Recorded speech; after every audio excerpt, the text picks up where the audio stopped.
ده حاجة عادية جدا، ومن حق أي شركة إنها تبعت الموبايلات بتاعتها لأي حد خاص بالموبايلات أو بيعمل ريفيوهات عشان يجربها. ولكن أنا مشكلتي بقى في فكرة إني لازم آخد بالي وأنا بتكلم، أو أحاول على قد ما أقدر إن أنا ما أقللش من الموبايل أو ما أكشفش الحقيقة للناس، لمجرد إن ممكن الشركة تاخدها على خاطرها وما تتعاملش معايا تاني. الأسلوب ده انا ما بحبوش. فانا من الاخر في الفيديو ده جايب لك 10 موبايلات من وجهة نظري شايف ان هم ما بيقدموش قيمة تماما مقابل السعر.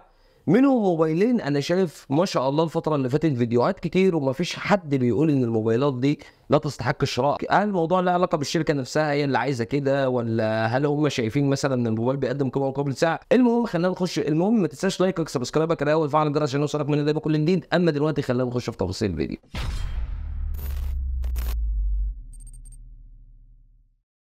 اهلا وسهلا بكم، انا محمد ودي قناه ام ريفيوز. والموبايل الاولاني وده اكتر موبايل عره بمعنى الكلمه، واوحش موبايل انا شفته من ريلمي من سنين كتير هو الريلمي 12. الموبايل سعره 11500 جنيه وما لقيتش اي حد بيعلق تعليق سلبي على سعر الموبايل تماما. انا بقى بقول لك ان الموبايل ده شركه ريلمي بتشتغلك بيه. الموبايل ده لا بيقدم قيمه مقابل سعر، ولا هو يستاهل انك تجيبه بحتى 10000 جنيه. عارف لو قدامي ب 8000 جنيه وربنا ما انا مشتريه. بيقدم شاشه اي بي اس 120 هرتز، بيقدم معالج دايمنستي 6100، يعتبر ما هوش معالج فئه متوسطه اساسا، ولا يرتقي انه يكون معالج فئه متوسطه. المعالج 5G، ولكن خد بالك المعالج مش احسن حاجه في الاستخدام اليومي، ومش هيدي لك تجربه العاب زي ما انت متخيل بال 11500 جنيه اللي انت هتدفعهم فيه. بيقدم سرعه شحن اقل من ريلمي 11 اللي كان قبله بسنه 45 واط. قول لي انت من وجهه نظرك، هل انت ممكن تدفع 11500 جنيه او حتى 10000 جنيه في موبايل بشاشه اي بي اس وبمعالج اقتصادي ما هوش معالج فئه متوسطه، وفي نفس الوقت ما فيهوش غير كاميرا اساسيه فقط، ما فيش حتى كاميرا الترا وايد انجل؟ والفيديو ده انا عارف ان ممكن يزعل محبين شركه ريلمي او الناس اللي بتفضل شركه ريلمي، بس انا بتكلم بكل صراحه. لو انت شايف ان الموبايل يستحق الشراء روح انت اشتري لك. انا من وجهه نظري لا، الموبايل ده ما برشحوش لاي حد، وعمري ما هرشحه طول ما هو في السعر ده. هرشحه لما ينزل ل 8000 جنيه مثلا. اما بالنسبه للموبايل الثاني هو برضه من شركه ريلمي، اخوه اللي نازل معاه هو الريلمي 12 بلس. الموبايل سعره 14800 جنيه للنسخه ال 12، 512 جيجا ذاكره تخزينيه. كحجم رام وحجم ذاكره تخزينيه عاجبني جدا الصراحه. ولكن هل الموبايل قدم حاجات جديده عن الريلمي 11 برو مثلا اللي بقاله سنه؟ ما حصلش. الموبايل بيقدم نفس الشاشه الاموليد ال 120 هرتز. قالوا لك ان السطوع بتاع الشاشه بيوصل ل 2000 نتس، ولكن خد بالك مش فعلي. 2000 نتس ده في الاتش دي ار. سطوعه على فكره قريب جدا من الريلمي 12 اللي يعتبر انا اصلا معترض عنه، ويمكن يكون الريلمي 12 الاصغر اللي هو ب 11 ونص ده اسطع شويه. بالنسبه للمعالج هل في تغيرات مثلا؟ لا، هو نفس المعالج الدايمنستي 7050، عندك نفس سرعه الشحن ال 67 واط، بطاريه ال 5000 ملي امبير. انا مش شايف اي اختلاف، حتى السماعات الاستيريو موجوده. الفكره كلها ان هم بدل ما انت كنت بتاخد موبايل من ريلمي بشاشه كيرف، احنا عملنا لك موبايل بشاشه مسطحه، حطينا لك مدخل 3.5 مللي وادينا لك كاميرا الترا وايد زياده، وادينا لك في نفس الوقت 12512. وبدل ما انت هتدفع 13 في الريلمي 11 برو انت هتدفع قرب ال 15000 جنيه في الريلمي 12 بلس. انا شايف من وجهه نظري لا هشتري الريلمي 11 برو ولا هشتري الريلمي 12 بلس. انا من وجهه نظري بصراحه اي 35 ب 13500 دلوقتي 828، ولكن كمواصفات وكاداء وكتعامل وككاميرات احسن من وجهه نظري. الموبايلين من ريلمي لا يستحقوا الشراء حاليا، لا ال 11 برو ولا ال 12 بلس. اما بالنسبه للموبايل اللي بعد كده وانا عندي اعتراض عليه دايما هو الاوبو رينو 11. اوحش موبايل تم تسعيره من اوبو السنه دي من وجهه نظري، بعد الاوبو اي 98 وبعد الاوبو اي 18. اوبو دايما كده بتقعد تخيش، تنزل موبايل كويس وموبايل مش حلو. رينو 11 اف كان صفقه ممتازه منهم، ولكن رينو 11 لا تماما. موبايل بدايمنستي 7050، حتى ما فيهوش دعم مقاومه ميه زي الرينو 11 اف، وبيتكلم في 17700 17800 جنيه.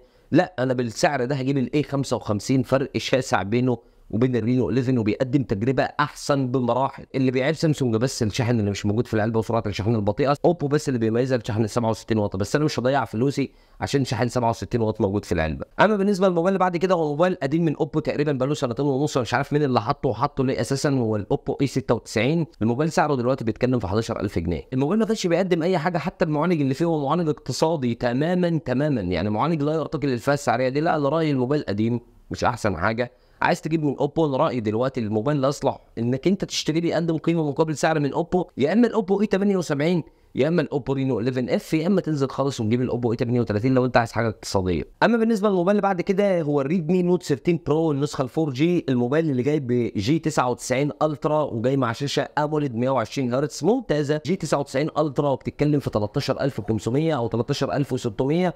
هتقول لي 8 256 جيجا وعندك شحن سريع والكلام ده كله، هقول لك لا طبعا، في موبايلات كتير في الفئه السعريه دي تكتسح الموبايل ده كاداء وكتعامل، وخصوصا انك مش بس بتاخد معالج ضعيف، لا انت بتاخد كمان سوفت وير شاومي اللي هو ارخم واجهه موجوده حاليا من ضمن الواجهات اللي بتحطها على اي موبايل او اللي بتشوفها على اي موبايل. اما بالنسبه للموبايل اللي بعد كده هو الريدمي 13 سي النسخه 856 جيجا بتاعته بتتكلم في 7000 جنيه. سيبك انت من 856 لان في شركات بتشتغل لك بحجم الرام وبحجم الذاكره التخزينيه. بص على بقى مواصفات الموبايل كده، هتلاقي الموبايل بيجي بشاشه اي بي اس اتش دي بلس 90 هرتز، يعني مفيش غير المعالج اللي في الموبايل ده، وبرده ما ينفعش في فئه 7 لان هنا في سامسونج اي 15 مثلا اقل من 7000 جنيه وبتاخد جي 99 وبتاخد سوفت وير محترم بقى تتعامل معاه، مش بتاخد واجهه شاومي اللي هي اساسا مش احسن حاجه. الموبايل اللي بعد كده هو الفيفو في 25. سعر الموبايل دلوقتي 13700. انا مش هقول لك اي حاجه غير ان الموبايل ده قديم، يعني عدى عليه اكتر من سنتين، يعني لا هتاخد نسخه اندرويد حديثه ولا هتاخد دعم باستمرار ولا هتاخد اي حاجه، وفي نفس الوقت الموبايل مواصفاته مش اقوى حاجه الصراحه انت ممكن تشتريها. والموبايل حاليا لو احنا هنقارنه بالموبايلات اللي موجوده مش احسن حاجه ان انت ممكن تجيبه دلوقتي، لان انت لو عايز تجيب من فيفو خليك بقى في حاجه حديثه السنه دي، مش حاجه بقى لها سنتين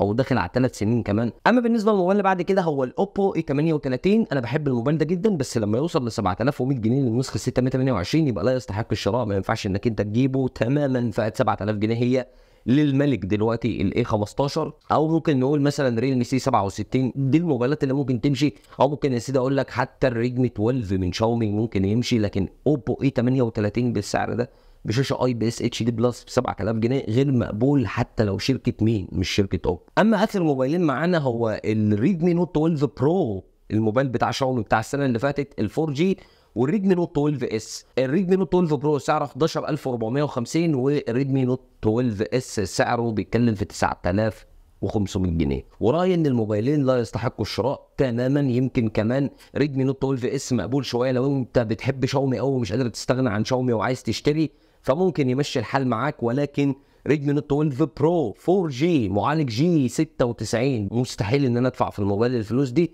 حتى النوت 12 اس بنفس المعالج برضه مستحيل ان ادفع فيه 9500 جنيه في موبايل واحد بس كمان من سامسونج زي الاي 25 يقضي على الموبايلين دول اصلا في المنافسه. لو الموبايلين دول اتحطوا على بعض مش هيقربوا له اصلا ولا هيبقوا منافسين ليه. سيبك انت من فكره الشواحن السريعه اللي بتبقى موجوده في العلبه، انا ما يفرقش معايا الكلام ده كله على فكره، على قد ما يفرق معايا انك تحترمني وتديني مواصفات ممتازه. فئه 11000 جنيه تديني جي 96، حتى لو هتديني شحن في العلبه وهتديني الاكسسوارات اقول لك لا طبعا انت كده بتشتغلني انا ازود 1000 جنيه واجيب معالج فئه متوسطه محترم. دول 10 موبايلات اتمنى ان انت تاخد بالك منهم. اسوأ صفقه فيهم من وجهه نظري هي طبعا اكيد صفقه الريلمي 12، افشل موبايل من ريلمي السنه دي من وجهه نظري، وما اعتقدش ان الموبايل ده هيعمل اي مبيعات تماما لو اللي راح يشتري ده حد بيفهم. وبكده نكون وصلنا لنهايه الفيديو. اكيد ما تنساش لايك وسبسكرايب وتفعل الجرس عشان يوصلك مننا دايما كل جديد، وكالعاده انتظر فيديو جديد.